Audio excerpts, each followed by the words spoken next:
The green light went.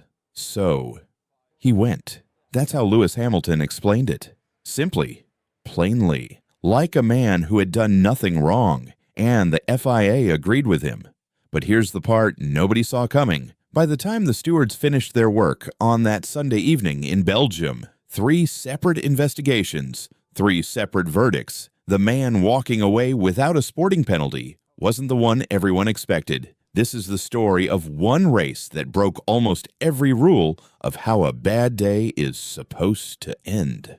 To understand what happened, you have to understand where Lewis Hamilton was standing before any of it started. 18 years in Formula One, 7 world championships, 106 race victories, more pole positions than any driver in the history of the sport. And then, in 2025, he had the worst season of his career.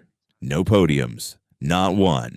For the first time since he was a teenager, he called it a nightmare. He said publicly and to the cameras, to the world, that Ferrari might just be better off replacing him with someone else. The Ferrari president told him publicly to stop talking and focus on driving. That was 12 months ago. By the time the 2026 Belgian Grand Prix arrived, everything had changed. New regulations, a new car, new brake discs, carbone industry, the same supplier Hamilton had used during his years of dominance at Mercedes. A change so small that most fans never noticed it. A change so significant that it unlocked something in Hamilton that Ferrari hadn't seen in 2 years. 5 podiums, a victory in Barcelona, his first win in Ferrari Red, his 106th career victory, the race that silenced every question about whether the comeback was real. He was second in the Drivers' Championship, 45 points behind the leader, still very much in it. And then he came to Spa. Saturday, final practice. 3 minutes left on the clock. Hamilton is threading the Fagnus chicane. A quick, technical left-right at the back of the Spa circuit, where the track narrows and the asphalt changes character. He drifts marginally off the racing line. Just a few inches. But a few inches at Spa is the difference between grip and gravel. The rear right of his Ferrari finds the dirty side of the track. The grip vanishes. The car rotates. Before he can correct it, the rear suspension makes contact with the barrier. He gets out. He's unhurt. Over team radio, he says, "I've destroyed the car, mate. Sorry." What the cameras showed next, dozens of Ferrari mechanics swarming the SF-26, floor panels pulled off like armor, rear suspension components laid out like surgical instruments, was a team working against a clock that had no mercy. The damage, floor, rear suspension, rear wing, gearbox, replaced as a precaution. 2.5 hours to rebuild a Formula One car from the rear axle forward. They made it. Just. Hamilton qualified 5th. He told the press the car felt different. The rear balance wasn't the same as the car he'd spent all weekend preparing for this moment. He'd done his best with what he had. But here's the detail that matters, and that nobody fully appreciated until much later. The wing adjustment he would ask for during the race. The specific front wing change that would trigger the most dangerous moment of the whole weekend. That adjustment was already on his mind going into race day because his car didn't feel right. The crash in practice had set a chain of events in motion that was still moving long after the barriers stopped shaking. Race day, lap 1. Hamilton starts 4th. Lando Norris has a grid penalty promoting him. He makes a clean start. He's moving forward. The weekend for a few seconds feels like it might turn around. Then, at turn 6, Les Combes, George Russell appears on the outside. Russell is Hamilton's former teammate, the man who replaced him at Mercedes. Now his rival, now his championship competition.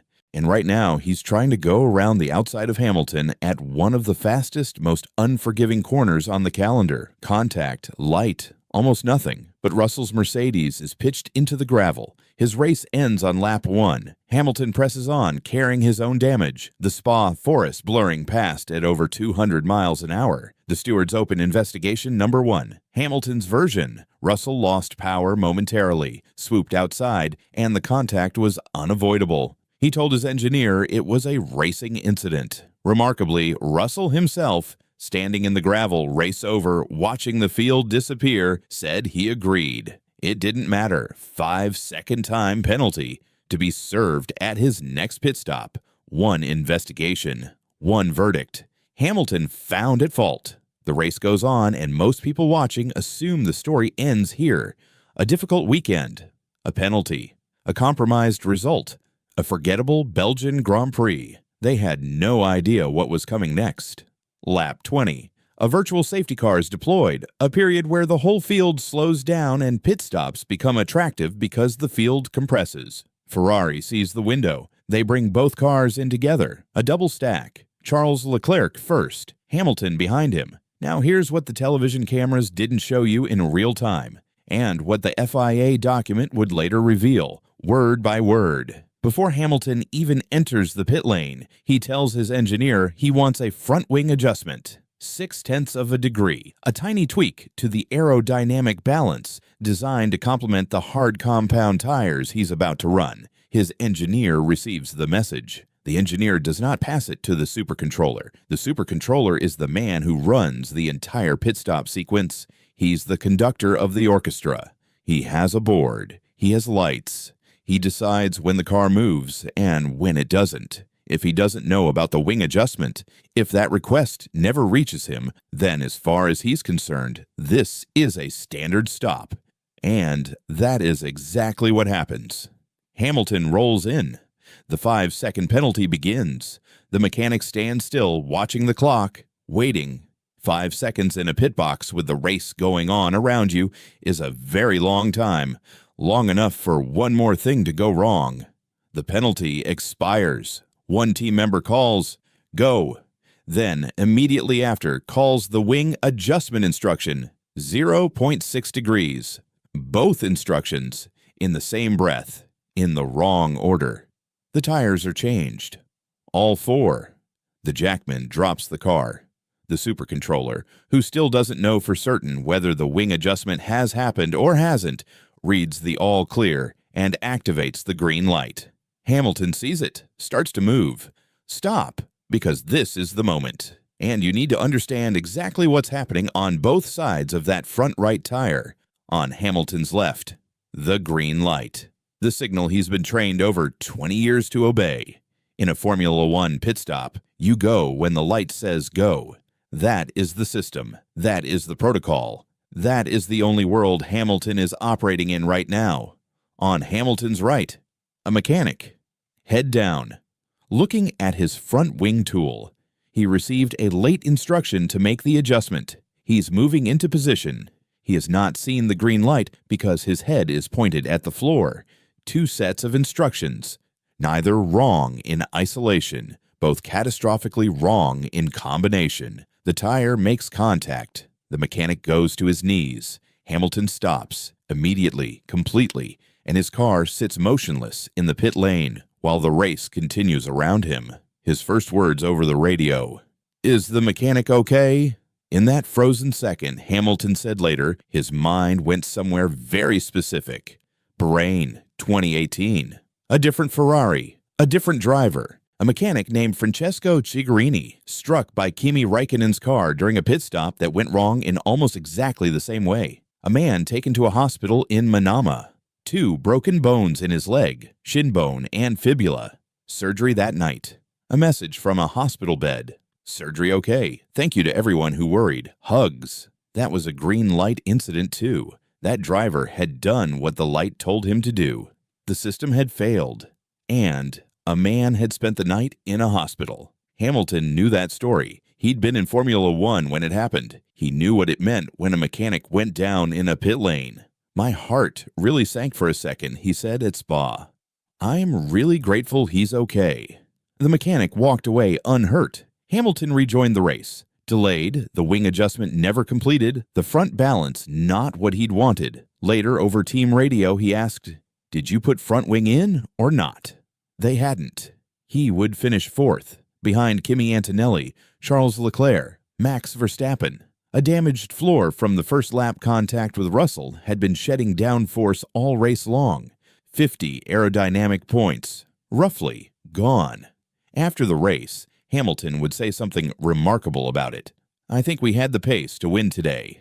Fourth place, carrying 50 lost points of downforce, 2 FIA investigations, a rebuilt car, and floor damage. And he believed he had the pace to win. That detail tells you more about where Lewis Hamilton is in 2026 than any standings chart could. But there was still one more investigation to come. The steward's room after the Belgian Grand Prix. Investigation number 2 was the release of car 44 unsafe. And here is where the story turns completely. Because the question was no longer about a racing incident between 2 cars at high speed. It was about a human being on the ground in a pit lane. And the question on every desk in that room was whether Lewis Hamilton bore any responsibility for it. Ferrari answered first. They didn't deflect. They didn't argue. They admitted every failure in the chain, documented in detail, and presented to the stewards. 1. Hamilton told his engineer about the wing adjustment. His engineer did not pass it to the supercontroller. 2. The instruction to make the adjustment was given at the same moment as the instruction to begin the stop. Too late, too compressed, too chaotic to be safely executed. 3. The mechanic head down never saw the green light. 3 separate points of failure, all in the same team, all in the same second. And then the FIA published their verdict. Word for word, the document read, "The stewards determined that the driver was in no respect at fault.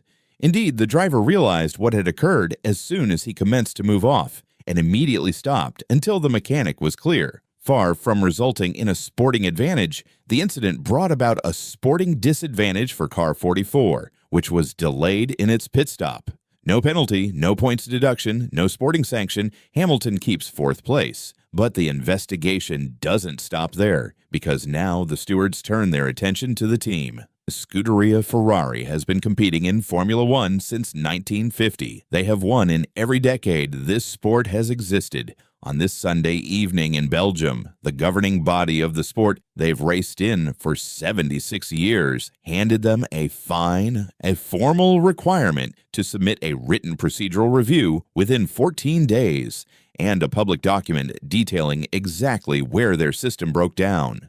30,000 euros, 10,000 of it suspended, on one condition, no repeat infringement, and a full report to the FIA on what changes will be made. Not a time penalty, not a grid drop, not a points deduction, a fine, and a homework assignment. Now 30,000 euros means nothing to Ferrari in financial terms. One of Hamilton's race helmets costs more. That is not the point. The point is what the document represents. The FIA had looked at this incident, a mechanic on the ground, a team that admitted fault, a driver who stopped the moment he saw what was happening, and put the blame exactly where it belonged. Not on the man inside the car, on the institution surrounding him. Think about what that means for a moment. Ferrari is the team that markets itself on precision, on legacy, on the idea that every detail, every protocol, every human being in that pit lane is performing at the absolute limit of what is technically possible. That is the Ferrari brand. And the FIA just told them, your communication failed. Your instruction was too late. Your mechanic didn't look up. And you're going to explain to us in writing what you're going to do about it. Let's step back now and look at what actually happened across this entire race. Before the Belgian Grand Prix, Ferrari had already been fined once that weekend, 10,000 euros on Friday for failing to return a set of tires to Pirelli before the second practice session. That was Ferrari under investigation. Then FP3. Hamilton crashes, Ferrari under the clock, then qualifying. Car rebuilt, balance compromised, Ferrari managing the damage, then lap 1, Russell collision, penalty issued, Ferrari dealing with the fallout. Then lap 20, the pit stop, the green light, the mechanic on the ground, the FIA investigation. Ferrari under scrutiny again. 5 separate moments across one weekend where Ferrari's systems were stressed, and Hamilton was at the center of all of them, not as the cause, but as the man being carried by a team that was cracking under pressure. Here is the question that the TV broadcast never asked, but the FIA document answers. Why did Hamilton's wing adjustment request never reach the supercontroller? Because Leclerc was already in his pit box when Hamilton entered the lane. The team was managing a double stack, 2 cars, simultaneous stops, compressed communications, while Hamilton was simultaneously serving a penalty and making a setup request. 3 things going on at once. One thing didn't make it through, and the mechanic paid for it. There is a final layer to this story that almost nobody mentioned in the coverage. Hamilton, after the race, didn't invoke the FIA verdict. He didn't stand in front of the cameras and say, "I was cleared. It wasn't my fault. The system failed." He said, "Just ultimately a difficult weekend." He took responsibility for the FP3 crash. He acknowledged that crashing in practice put his mechanics under impossible pressure, changed his car, compromised his setup, and started a chain reaction that reached all the way to lap 20. He is a man who, at 41 years old, has learned, through the kinds of experiences most people never have, when to own a mistake and when to let the facts speak. The facts at Spa spoke clearly. 3 investigations, 3 different verdicts. Hamilton guilty in 1. The turn 6 collision with Russell, a racing judgment call that went against him. Hamilton innocent in 1. The pit lane incident, a moment where every piece of evidence pointed away from the driver and toward the team's communication chain. And Ferrari sanctioned in 1, held formally accountable for a procedural failure that put one of their own people on the ground. That's the official record of the 2026 Belgian Grand Prix. But here's what the official record doesn't fully capture. When those stewards finished their deliberations and published their documents, they had done something unusual. In a sport where the driver is almost always the last line of accountability, where the man in the cockpit absorbs the blame for the car, the strategy, the team, the season, the FIA had looked at the available evidence and said, "Not this time. Not at this pit stop, with this sequence of events, with this chain of communication failures, with this driver who stopped the moment he saw the man and asked immediately if he was okay. In no respect at fault." 4 words from a governing body that doesn't hand them out casually. Lewis Hamilton came to Belgium carrying the momentum of his best season in years. He leaves with his 4th place confirmed, 2nd in the championship, 45 points behind Antonelli with half the season still to run. Ferrari will submit their report, they'll review the procedures, they'll find the crack in the chain and seal it. But the 2026 Belgian Grand Prix will be remembered for something that cuts deeper than points or penalties. For one afternoon at Spa-Francorchamps, millions of people watched a race and thought the story was about Lewis Hamilton. The FIA looked at the same race and decided it never was. It was about what happens when a flawless machine is operated by imperfect people, and one man, sitting in the middle of all of it, does the only thing he can. He follows the green light. He stops when he sees the man, and he asks if the man is okay.